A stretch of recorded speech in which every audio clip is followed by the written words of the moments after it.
mga opisyal ng gobyerno sa mga kaso ng katiwalian. Sa Facebook post ni Senator Amy Marcos, sinabi niya ngayong Lunes nakatakdang hirangin si Remulla bilang ombudsman, bagay na hindi nangyari. Nauna nang giniit ng senadora na may mas malalim daw na dahilan kung bakit si Remulla ang itinutulak para sa pwesto.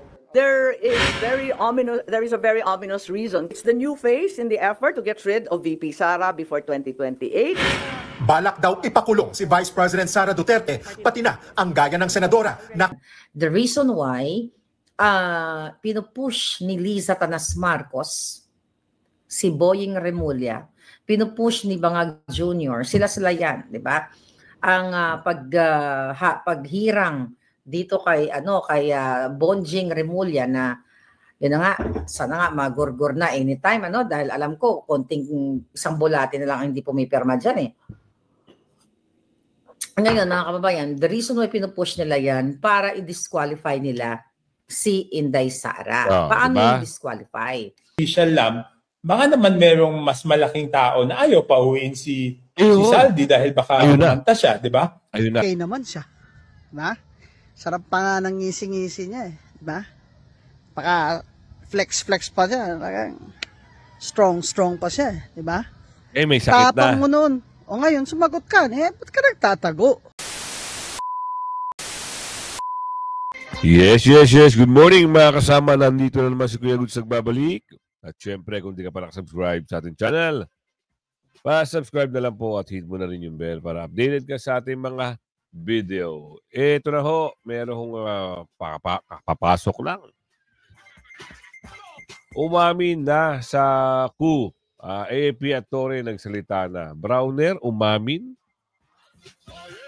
Meron naman pala talaga. Ano system nito? Meron ho nababalitaan na may naghihikayat. Pababagsakin. Napabagsakin. Talaga naman kasing problema na eh. Diba? Kawindang-windang yung pondo ng bayan. Inutang, nangutang, tapos wala rin nangyari.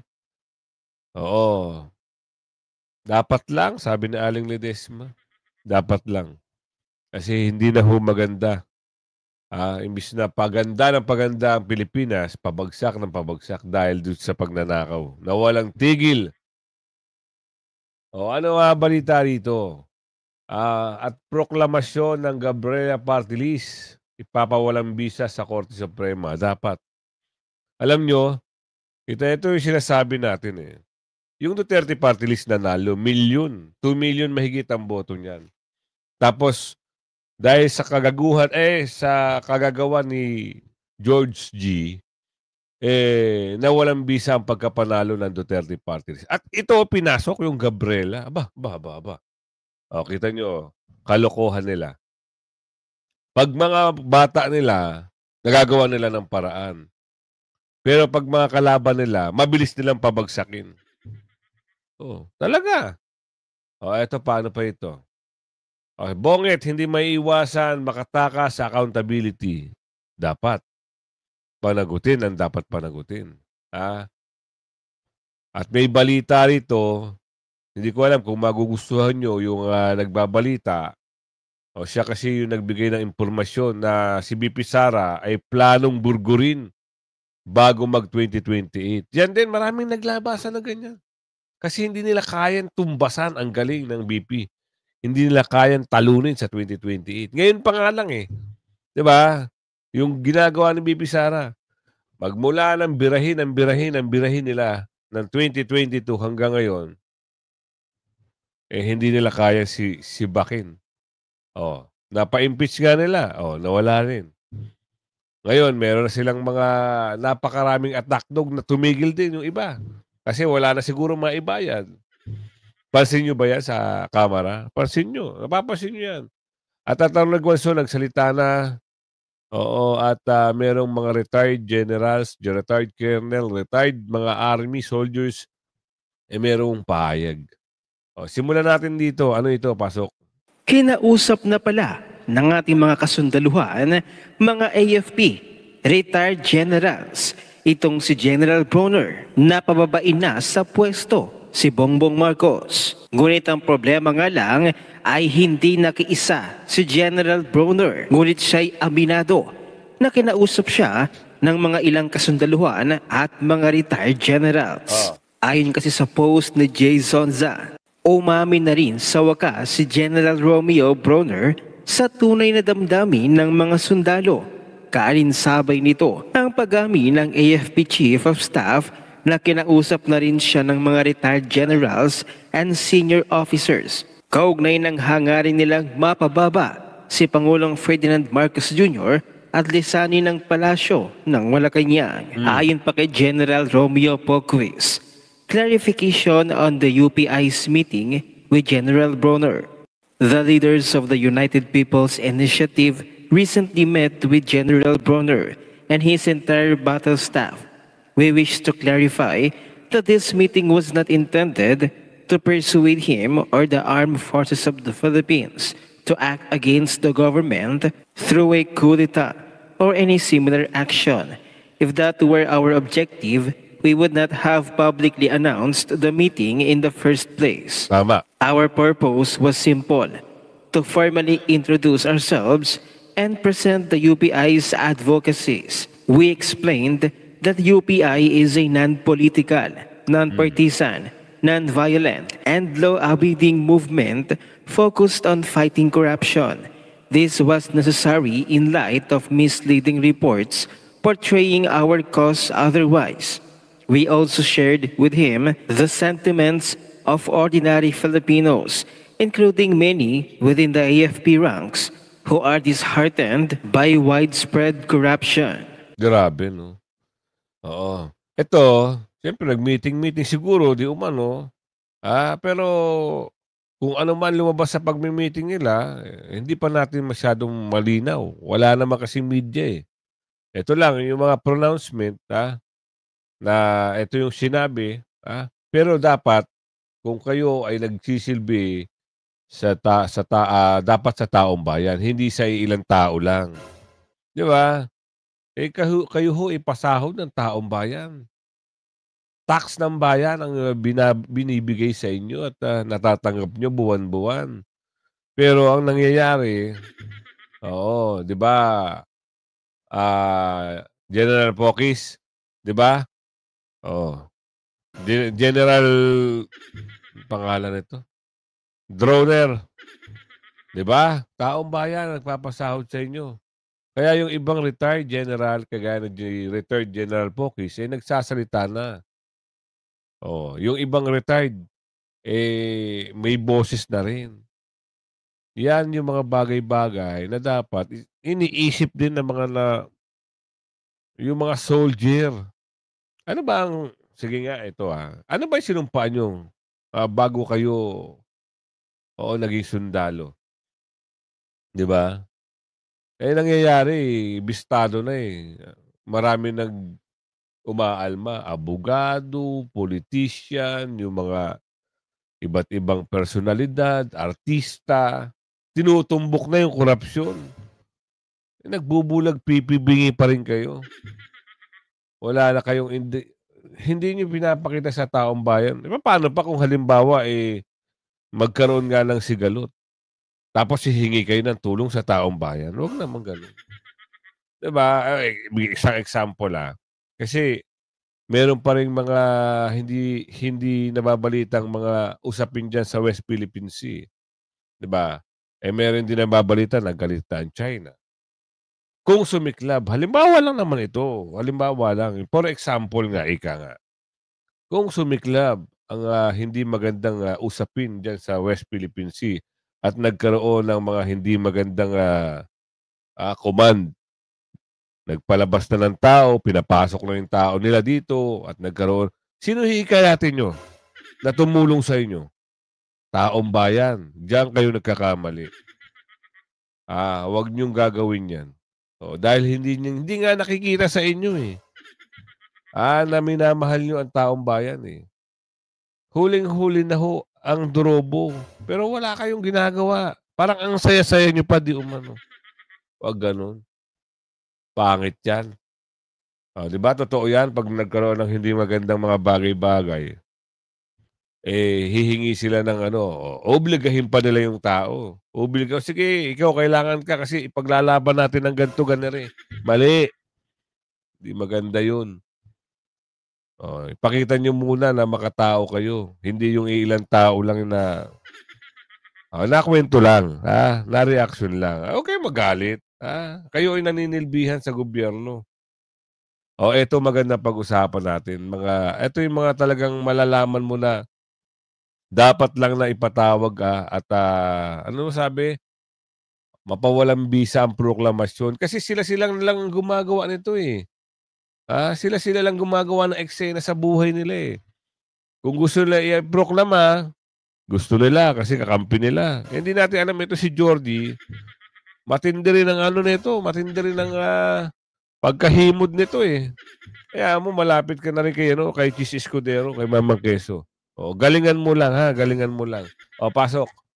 Balik kamera na si Sara Ilago matapos ang proklamasyon sa kanya ng Commission on Elections sa COMELEC sa pwesto. Naibalik ito matapos baguhin ng COMELEC ang competition para sa mga panalong party list. Una nang sinabi ni COMELEC Chairman Attorney George Erwin Garcia na ang Gabriela ang kukumpleto sa 20% party list allocation sa Kamara na katumbas ng 64 na party list representatives. Pero ayon sa National Task Force to End Local Communist Armed Conflict o NTF-ALCAC, unconstitutional ang hakbang ito ng komisyon dahil lalagpas na sa 20% ang alokasyong pinapayagan ng batas kung ipuproklama sa pwestong Gabriela. Dahil dyan, dumulog na ito sa Korte Suprema para ipawalang bisa ang proklamasyon sa pamamagitan ng petisyon para sa status quo anti-order bilang kanilang alternative petition sa kahit hindi na aplikable ang apila para sa pagpapalabas ng temporary restraining order. Abogado nila sa petisyon ng Office of the Solicitor General.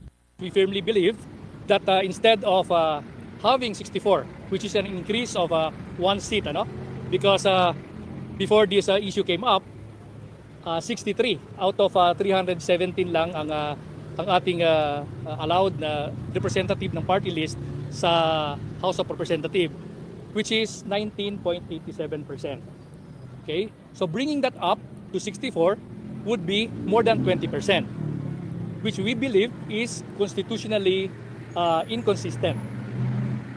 Based on a jurisprudence, specifically Banat versus COMELEC, which sets the ceiling of allowable and authorized number of party list representatives to 20%. Hindi po pwedeng lumampas. Hiri pa ng NTF-ALCAC, hindi pwede. Bakit pinutol? Dapat liwanagin nyo. Kung ano talaga. Hindi ba papayagan ng korte? Sisibakin ba? Tatanggalin ba? Kasi gulat na gulat ang taong bayan. Ang layo ng boto nito sa Duterte Party List. Diba? Parang ang nangyayari, puro mga taga-mountain na pinapasok nila dyan. Kanina bang utos yan? Sino ba nag-utos niyan? Anak ng tipaklong naman, Diyos mo yung marimar naman. Halos na lang, puro mga taga-mountain, meron dyan. Buti na lang, natalo yung tumakbong senador. 3 yun eh.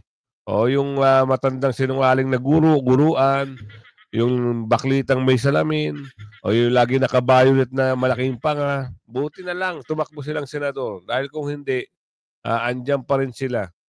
Nanggugulo. May trabaho na kayo, nanggugulo. Hindi maiwasan ng Pangulo na basta ng mga takas sa accountability. Naku, ito na ho. Ano kaya ito? Ito yung aalamin natin. Atty. Sal Panielo, ay kwento mo sa amin kung ano yung mga bagay-bagay na dapat naming malaman. Si Atty. Sal Panielo ba nag-ano nito? Tingnan natin. Commander-in-Chief should stop deceiving himself. He cannot be oblivious of the fact that with his signing into law the General Appropriations Bill, he necessarily opened the floodgates of corruption that he is ranting against. The National Expenditure Program for 2025 was prepared by the Department of Budget and Management, which is directly under his office. Hence, it would be impossible for him not to know the illegal insertions made by the lawmakers. He cannot, therefore, escape responsibility and accountability for allowing the plunder to occur. His allies in both houses of Congress, on the other hand, have launched their separate congressional investigations, with most of them either grandstanding for the television cameras or lunging at each other. Others are covering up for their guilty colleagues by refusing to produce the transcript of the committee hearings to reveal the names of the culprit proponents of the flood control projects who benefited from the huge looted portion of the general appropriation. A chairman of a Senate investigation committee refuses to subpoena a member of the lower house who has been consistently tagged by witnesses as one of the principal looters of the national budget. Invoking parliamentary courtesy as his excuse, a convenient and stupid justification to protect an ally from being grilled and undressed naked before an irate public. Given that this is the same senator who is the principal author of the law creating a new Senate building whose cost has ballooned to a staggering 35 billion pesos for the luxurious offices of the 24 senators, an amount that could have been spent for the construction of hundreds of school buildings and housing units for the poor. The project is a disguised corruption on a massive scale. It is unsurprising, therefore, that he refuses to summon a perceived corrupt lawmaker to face a probe of his misdeeds. Ayan. Ito yung last part po ng yung column po, Atty. Sal. Kaya na sinabi natin kanina, hindi maiiwasan ng Pangulo ng Bansa na makatakas sa accountability.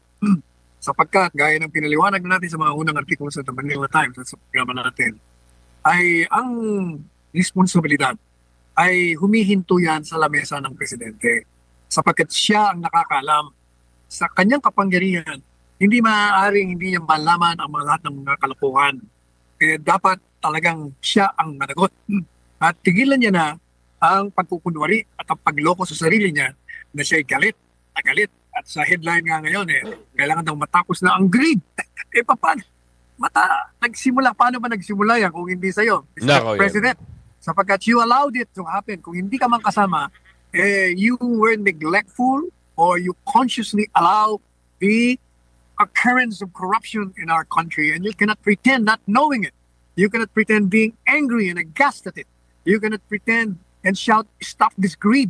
The greed would have not happened if you did not allow it. Samantala, ito naman mga nasa Kongreso at Senado, ayun, nagpapaligsahan sila, mag-grandstanding ng mga investigasyon, ng kunya-kunyaring investigasyon, pero sila nagtatakipan. Itong si Congressman Toby Chanco humihingi ng committee report ng isang komite para malaman kung sino mga proponente ay ayaw nilang ilabas. Pinagtatakpan nila. Bakit? Sapagkat ba makikita natin ang mga proponente noon ay isa sa mga proponente ay kamag-anak ng presidente o kaya anak. Bakit itinatago ninyo? Isa pa, yung small committee yon, hindi ko rin maintindihan. Ang miyembro noon ay si Saldico, si Escudero, at saka si Martin Romualdez. Bakit hindi nyo pinapatawag yang si Grace Pook? Sapagkat siya ay nakakaalam kung sino, na sila lahat ang naglagay yung mga insertions na yan, alam nila yan. I'm sure napakiusapan yan, na-insert nila yan, ang kanilang mga kasama. Hindi nila pinapatawag. At itong si Lacson naman, nagpapanggap din na malinis, ayaw ipatawag dahil daw inter-parliamentary courtesy.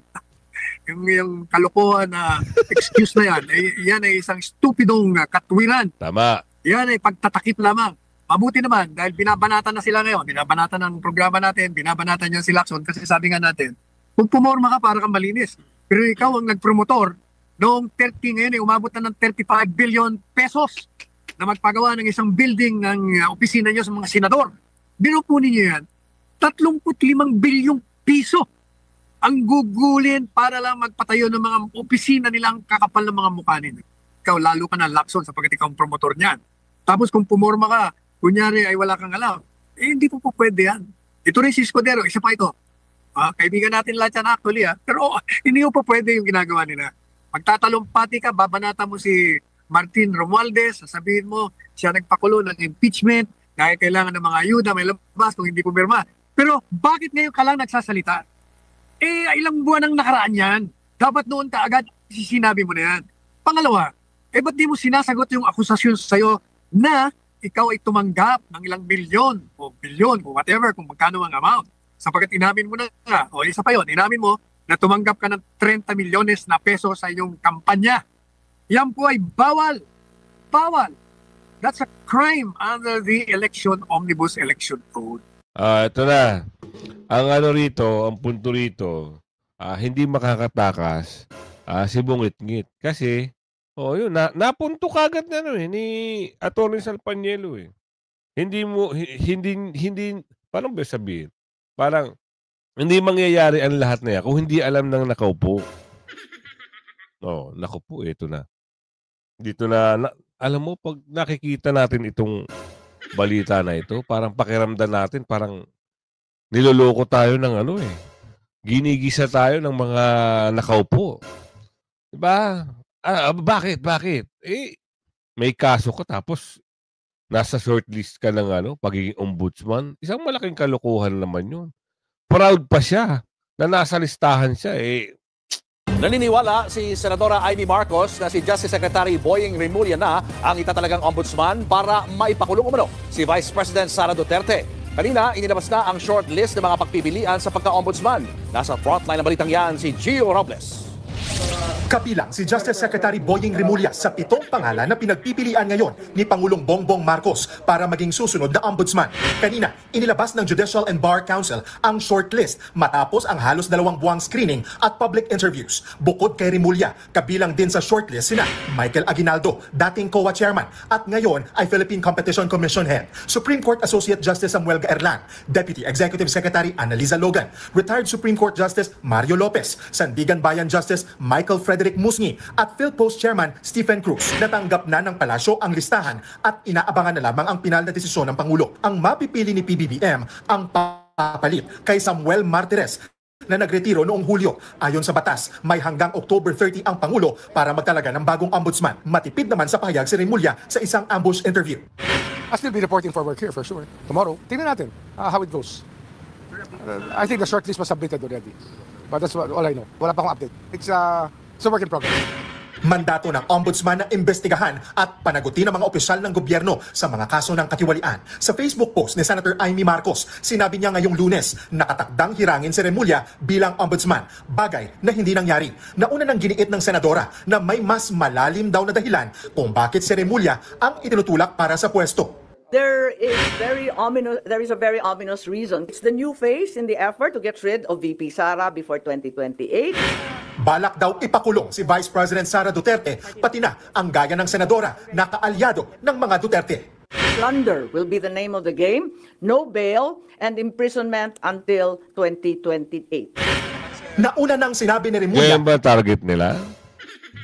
Ganyan ba ang laban nyo? Aba. Mag-isip-isip kayo. Huwag kayong padalos-dalos na ipakukulong nyo si VP Sara. Galingan nyo ng husto. Baka pag lumabas ang pakpak ng agila at tuluyang magalit, Oo, hinay-hinay mga boss, ha? Hinay-hinay. Sabi ni Aling Ledesma, ito ang kanyang comment. Galingan nyo ng husto. Kaya nga tama, sa palagay natin at sa palagay ko, mayroong pagkakahalintulad yung sinasabi nito ni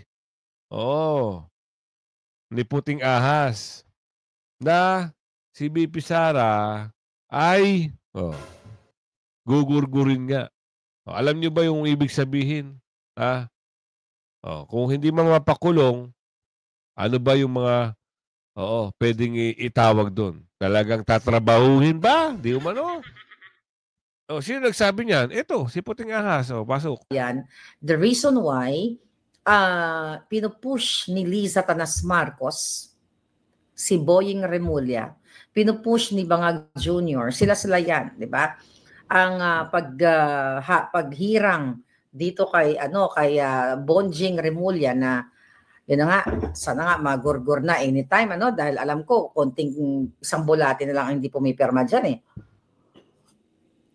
Ngayon, mga kababayan, the reason why pinupush nila yan, para i-disqualify nila si Inday Sara. Paano diba? I-disqualify? Diba? Binigay na yan sa atin ng ating Puting Ahas sa Congress, noong nandyan pa si Tambaluslos, na talagang gagamitin nila si Remulla at gagamitin nila ang 125 million na confidential funds na binabato nila kay Inday Sara na paulit-ulit, mga kababayan.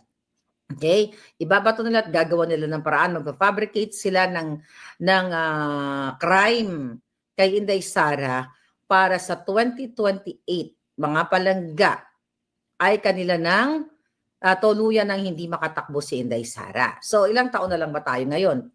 Pila na kita ka, ano natin ngayon taon? 25, 26, 27, like 2.5 years? May 3 years pa ba? Yeah, almost. Okay. Anyway, mga kababayan, so syempre, gagamitin si Remulla para gurgurin si Inday Sara. What is gurgurin? Literal ba nagugurgurin niya o gurgurin niya ang karera ni Inday Sara? Definitely, gugurgurin niya ang pagiging presidente o pag naging yung gusto natin na maging presidente si Inday Sara. Saan? Sa pamamagitan ng fabricated cases and crimes na magaling dyan si Lisa Tanas. Bakit kamo? Dahil ayaw nilang makatakbo si Inday sa 2028 para hindi sila mapanagot. As simple as that. Ngayon tatanungin nyo, kaya ba nilang, kaya ba, kasi usually ang mga kaso-kaso sa Pilipinas tumatagal ng years. Siyempre ang ombudsman ay makikipagsabuatan lang yan para gumawa ng mga investigation, laban dito kay Inday Sara, then isasampa sa Sandigan Bayan, sa Supreme Court. At ang plano nila dyan, mga palangga, sinabi na yan sa atin na i-expedite nila yung kaso. Meaning, tututukan nila yan, mga kababayan, para hindi na makatakbo si Inday Sara dahil nakikita nyo ngayon, kung mag-eleksyon ngayon, ay si Inday Sara ang mananalo pagdating sa presidente. Totoo naman. Walang makakatalo sa pangalang Duterte. Kaya yung sinabi ni Ate Amy, parang sinabi rin ito ni Maharlika. Halos magkaparehas. Mapunta tayo sa usapin kasi hinahanap si Saldico tsaka si Balulong, hinahanap ni Katobi. Bakit hindi nyo mapauwi? Ang tanong ito. Natin sacrificial lamb, baka naman merong mas malaking tao na ayaw pauwiin si Saldi dahil baka kumanta siya, di ba? Ayun na. Mas yun kaysa yung sacrificial lamb. Kasi kung sacrificial lamb siya, baka mas uuwi nga siya para ikanta yung mga kasamahan niya. Pero baka merong mga pumipigil sa kanyang umuwi. Di ba? Baka yun ang mas reasonableng isipin natin. Pwedeng mangyari yun. Kaya siguro hindi na uwi ito dahil merong mga ang tawag dito, merong nagpipigil. 'Di ba? Hinahanap ng tao bakit ayaw? At saka may nakapansin daw nasa ano ba yung bansa na yun? Pinicturan itong siko, nakaganon pa Huwag mo picturean. Sikat siko, international. Trending ang pagbumuka, pasok natin. Atty. Gwen. May sakit daw si Martin Romualdez. May also sakit, known as Martin Luther King. Naku. Aba, yung lusog-lusog niya. Di ba, lusog-lusog niya. Paano siya nagkasakit? Nung hindi siya naakusahan dito ng pangungurakot, okay naman siya. Sarap pa nga ng ngisi-ngisi niya di ba? Paka flex pa siya. Strong pa siya di ba? May sakit tapang mo nun. O ngayon, sumagot ka. Ba't ka nagtatago? Dati, konting lang galit ka na. Takot sila sa'yo. O yung mga tagapagtanggol mo dyan, ano ba sakit niyan?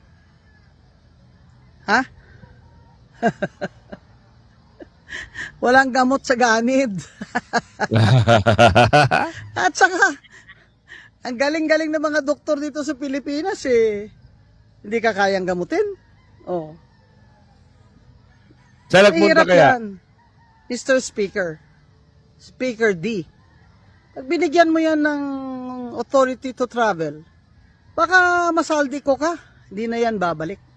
Malamang. Si Romualdez pa. Ang dami kaya siguro pera niyan tinago sa iba-ibang bansa. Naku. Pati doon sa mga, alam mo na, yung mga Cayman Islands, ganyan, di ba? Parang hindi naman tayo sanay dyan. Sanay na tayo dyan, ng mga kurakot.